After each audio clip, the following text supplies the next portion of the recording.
of Achi ignored signs and it destroyed all the villagers. Long ago, there was a village called Achi. People of Achi were proud and happy because of one thing, the great river that flowed beside their land. The river was wide, blue, and always full of life. Fish jumped in its waters, women washed clothes at its banks, and children splashed and laughed until their voices echoed through the forest. The river was like a mother to the people, feeding them, cleaning them, and protecting them from enemies who feared crossing it. People called it Muomiri, which meant the spirit river.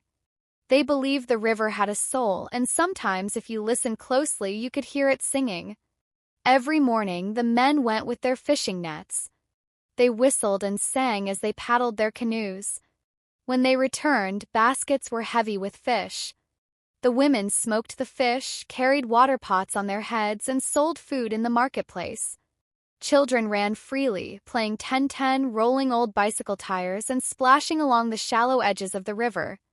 They were always happy, their laughter rising like birds into the sky. In Achi, no one went hungry. No one was lonely. Life was simple, but it was full of love. And at the center of it all, the river kept flowing like a mother's song that never ended. Among the children of Achi was a girl named Nena. She was about 12 years old, slim, with dark glowing skin and bright curious eyes. Unlike other children who only played by the river, Nena liked to sit quietly by the edge, dipping her feet into the cool water and listening. She believed the river spoke to her. When she told her friends, they laughed. "It's just water, Nena," they teased. But Nena shook her head. "No, I hear it whisper. Tells stories. It sings." She never argued with them. Instead, she listened even more. Sometimes she heard the sound of soft humming like a woman singing a lullaby. Other times she thought she heard children's laughter coming from deep inside the water. It made her heart feel warm, as if the river was alive and kind. One evening, as the sun was setting and painting the river golden, Nena's grandmother, Mama Yugo, called her aside. "Never stay too long by the river at night," Mama Yugo warned. Her voice was low, serious. "But Grandma," Nena said, "the river is our friend." Mama Yugo shook her head. Her wrinkled face looked troubled.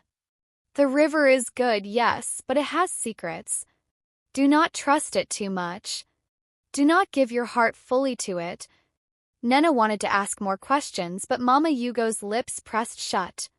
The old woman would not explain further. That night, Nena lay awake, wondering what her grandmother meant. For the first time, the river's song in her dreams sounded a little sad. The next week, strange things began to happen. Nena was returning home late one evening when she stopped by the river to fetch water. As she bent to fill her clay pot, she heard it again, the soft humming. But this time it was not sweet. It was low, heavy, almost like crying. She froze. Then, from the corner of her eye, she saw ripples in the water though no stone had been thrown. The ripples shaped themselves like small hands reaching upward, then disappeared. Her heart raced.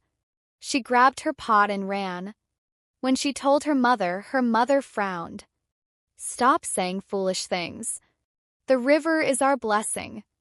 Do not bring fear into our home." But Nena could not forget what she saw. The elders of Achi often gathered under the irako tree in the village square. They drank palm wine and told tales of wars, kings, and spirits. One day, Nena hid behind a tree to listen. She heard one elder say, "It has been many years since the river demanded anything." Another shook his head. "Do not speak of it. The children may hear." "But if we keep silent," the first said, "will we not suffer again?" The third elder hissed, "Silence keeps peace. Do not remind the river of old wounds." Nena listened. What were they hiding? What had the river demanded long ago? Her heart pounded as if the river itself had heard her listening. One morning, the fishermen went out as usual. But when they returned, their baskets were not full. They caught only a few tiny fishes. The women complained. "How can we feed the children with this?" The men scratched their heads. maybe it is just today. Tomorrow will be better. But tomorrow was not better. Each day the river gave less. People laughed nervously, trying not to worry, but deep down, fear was crawling into their hearts. Only Nena knew the truth. The river's song had changed. It was no longer a lullaby. It was a warning. One afternoon, a boy named Obi, Nena's friend, went swimming. He was strong, he was playful, and everyone liked him. But that day, as he splashed in the water, he did not come out. Children screamed. Men jumped into the river, searching, diving, calling his name. But Obi was gone. The river swallowed him without a trace. The village wept. His mother tore her clothes, rolling on the ground in pain. The elders shook their heads, whispering among themselves. Nena sat by the bank, tears in her eyes. She could hear it. The river was no longer singing. It was laughing. The days after Obi's death were heavy. The fishermen of Achi still paddled their canoes every morning, but their nets came back almost empty. The river, once generous, was turning into a stranger. Men muttered in frustration, women complained at the market, and hungry children cried at night. Some said, "It is only a season. The fish will return." But others whispered, "The river is angry." Nena, sitting by the bank, could hear it clearly. The river's song was no longer soft. Groaned like a drum, deep and restless. At night, when the moon was bright, strange shapes began to appear. People said they saw shadows moving under the water, like children running and playing, but no one dared step close. One man swore he saw a pale hand wave at him before vanishing. Another said he heard laughter that wasn't human. Fear spread through the village. Mothers began pulling their children away from the river. Fathers warned their sons not to swim. But the river kept flowing, pretending to be calm while its hunger grew. One night, Nena had a dream. She saw the river open like a giant mouth. Inside it, children were crying. Their small voices called her name. "Nena! Nena, help us." She woke up sweating, her heart pounding. When she told her grandmother, Mama Yugo's face turned pale. "It has begun again," the old woman whispered. "What has begun, Grandma?" But Mama Yugo only shook her head, tears in her eyes. The elders finally went to Dibia Okari, the chief priest of Achi. His hut was filled with smoke from burning herbs, and strange charms hung from the roof. They asked him, "What is happening to our river?" The old man closed his eyes and listened to the wind. Then he said, "The river remembers what was done long ago. It has opened its mouth, and it will not close until it is fed." The elders gasped. "What must we do?" Priest's eyes turned dark. "A sacrifice," he said slowly. "But this time it may not take what you are willing to give. It may take what it wants." When the people heard this, some grew afraid, but others grew angry. "Sacrifice?" one man shouted. "Nonsense! The river is just water. Let us dig more farms instead." Another agreed. "The priest only wants power. We will not bow to fear." But others whispered, "What if he is right?" The village was torn apart. Friends quarreled, neighbors shouted at each other, and mistrust began to grow like weeds in the heart of Achi. Finally, a group of men decided to make an offering without the priest's guidance. At midnight, they carried a goat and pots of palm wine to the river. They poured the wine, killed the goat, and let its blood run into the water. First, the river was still. Then, with a loud roar, waves rose higher than any man had seen. The water swallowed the sacrifice, but then it stretched out like arms and pulled one of the men inside. The others screamed and ran. But the man was gone. From that day, no one doubted. The river was no longer their friend. Soon after, children began to disappear.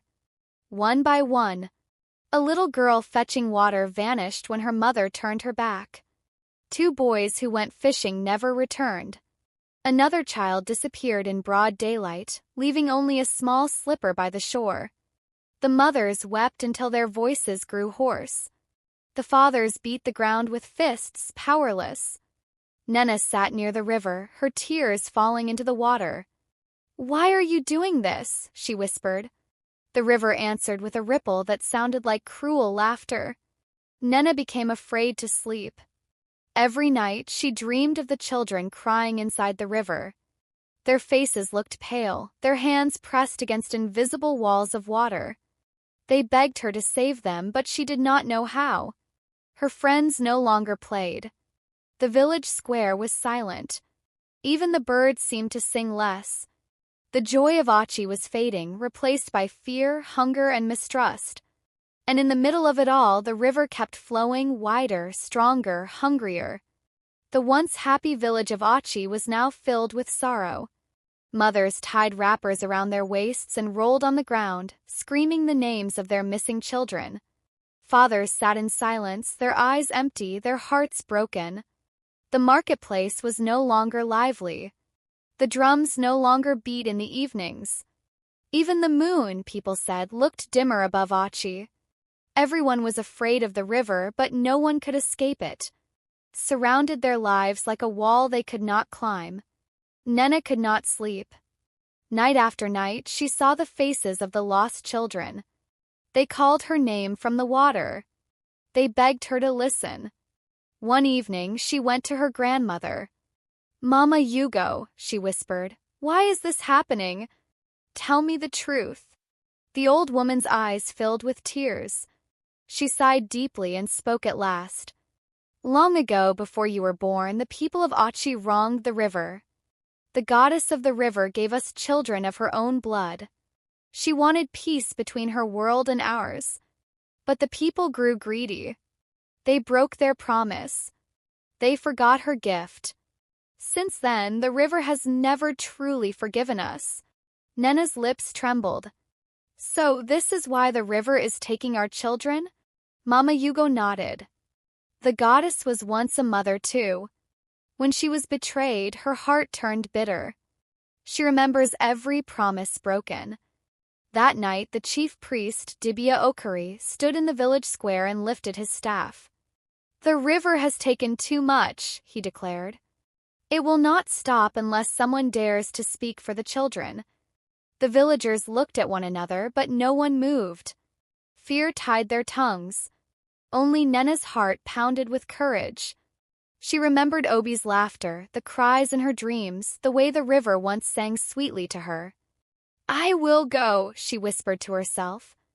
When midnight came, Nena walked to the riverbank alone. The moon was high and the water glowed like silver. She stepped forward, her bare feet sinking into the cool sand.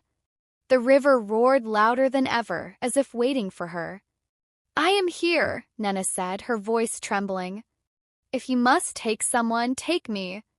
But let the other children go." The water stilled.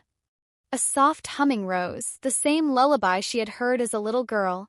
Slowly, the river opened like a door. Inside the glowing water, Nena saw them, the missing children. They were standing in silence, their eyes wide, their faces pale. "Come," the river's voice whispered. "Join them." Nena's heart broke. She stretched out her hand. "No, they are not yours. They belong to their mothers, to their fathers, to this land. You are our river, not our grave." For a moment, silence. Then the water shuddered like thunder.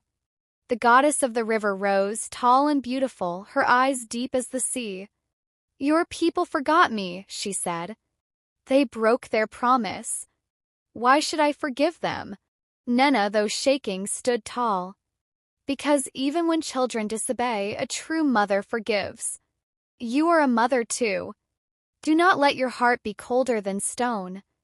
The goddess stared at her for a long time. Then tears rolled down her face. The waters trembled. Slowly, the children were lifted out of the river, one by one, placed gently on the sand. They coughed, gasped, and blinked their eyes. The mothers screamed with joy, running to hold them. Fathers fell to their knees in gratitude. But when they turned to thank Nena, she was gone. The river had claimed her instead. The villagers wept for Nena. They built a small shrine by the riverbank with flowers and carved wood to remember her courage. From that day, they never forgot again. They poured libations, they sang songs of thanks, and they taught their children the story of the girl who gave herself so others could live. The river softened, gave back fish, flowed gently, no longer hungry. But every time the water hummed at night, people remembered Nena's voice calling for forgiveness. Do not take blessings for granted. People of Achi enjoyed the river but forgot to honor it. Gratitude keeps blessings alive. Broken promises bring sorrow. Just as the villagers broke their promise to the river goddess, betrayal destroys trust. Courage can change history. Nena was young, but her bravery saved a whole village. Sometimes the smallest voices carry the greatest strength. Forgiveness is powerful. The river goddess had every reason to remain bitter, but when reminded of her own heart, she chose mercy. Never ignore small signs. People laughed when fish grew fewer, but that was the warning. If you ignore little warnings, big disasters will follow.